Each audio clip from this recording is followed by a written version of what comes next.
तुम्ही आता मोठे गणपती बनवूक लागलास तर आमचं कोण बनवतलो? तुम्हीच बनवू भाई.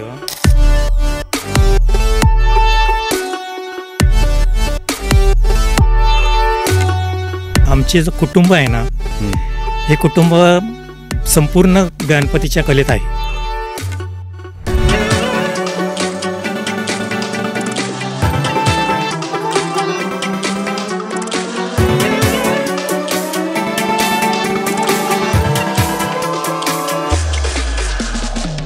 डायरेक्ट हाताने बनवणारे जे आहेत ते खरे मूर्तिकार आहेत. बाकीचे किती मूर्तिकार आहेत ते मला माहिती नाही.